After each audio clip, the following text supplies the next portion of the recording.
Welcome to the FIVA Flow training video. In this video, you will learn how to set up and use FIVA Flow. FIVA Flow has two functions. The first is to measure and monitor flow rate in real time. The device measures flow rate through the IV system in milliliters per hour. And the device also monitors flow rate because it will identify if flow is blocked or occluded, for example, due to a positional IV. The second function is to detect empty IV bags, and upon detection, pinch the IV line and alert the clinician. Each of these functions has an associated alert.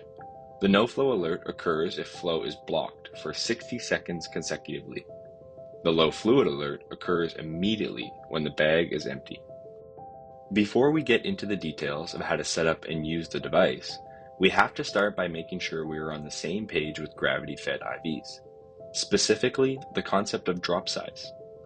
Drop size is the volume of fluid in each drop. Drop size is not determined by FIVA Flow, but by the tubing set, which has the value indicated on its packaging.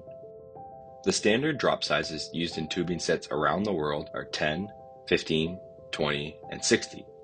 Drop size has a unit of drops per milliliter, since the value represents how many drops it takes to make up 1 milliliter of fluid.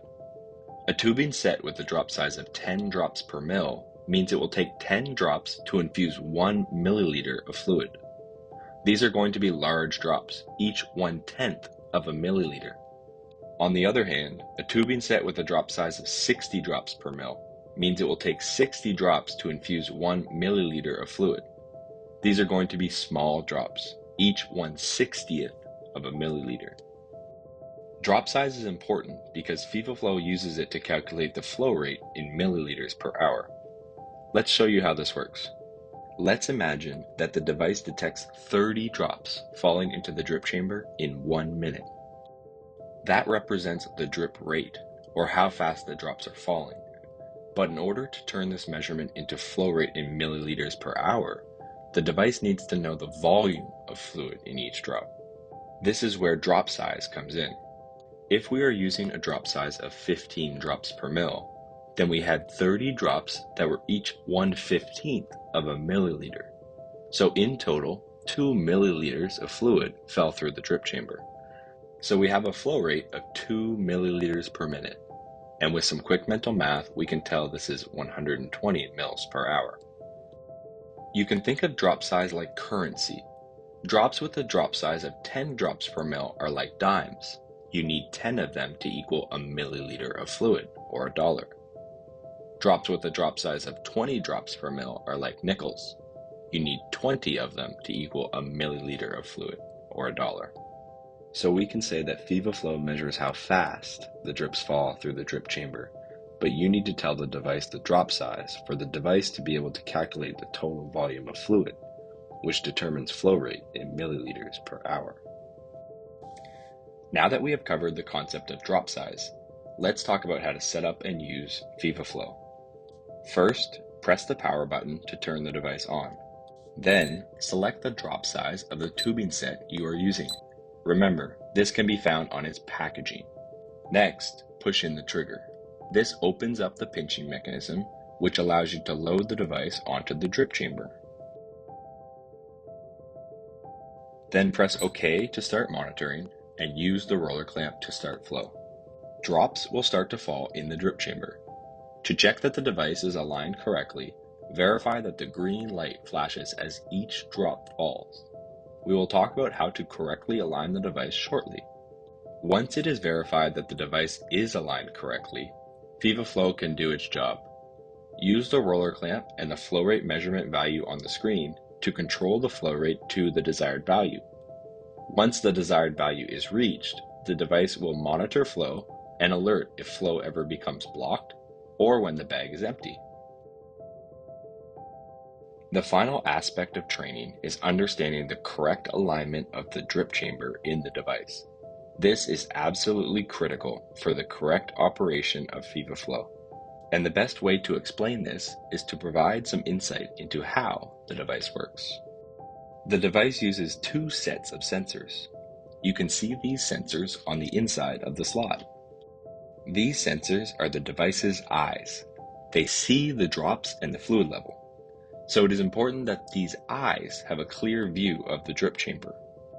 The top set of sensors sees drops as they fall through the drip chamber in order to measure and monitor flow rate.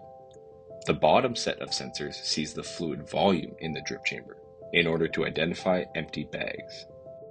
Thinking back to the two functions of the device, the top set of sensors is responsible for function number 1, measurement and monitoring of the flow rate, while the bottom set of sensors is responsible for function number 2, alerting when the IV bag is empty. The first component of correct alignment of FIVA Flow is the fluid level in the drip chamber. The fluid level must be at the fill line marked on the device. Otherwise, the sensors cannot see the drops as they fall into the drip chamber. This is the most common use error with the device, and it shows up as a flow rate of 0 shown on the screen, even though you can see drops falling into the drip chamber. But now we know this is because the fluid level in the drip chamber is blocking the vision of the top sensors from seeing the drops. Another way that the sensors might not be able to see the drops is if the drip chamber is tilted. You can see in the graphics that when the drip chamber is straight, the drops fall directly past the sensors.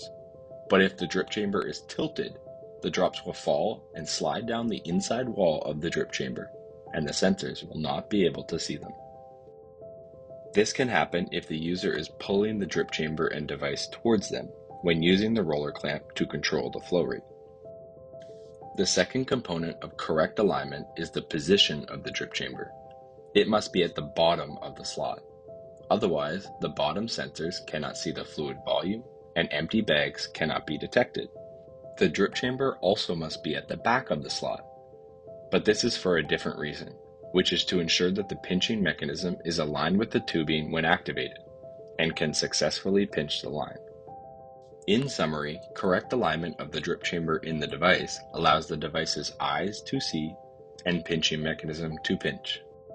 Remember, the green light flashing as each drop falls is your verification as the user that you have aligned everything properly.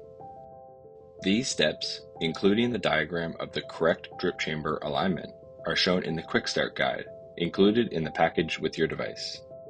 We hope you find the device valuable in your practice. We are with you on the mission to make healthcare more efficient and more equitable. If you have any issues during use, you can refer to our troubleshooting videos or reach out to our customer service team.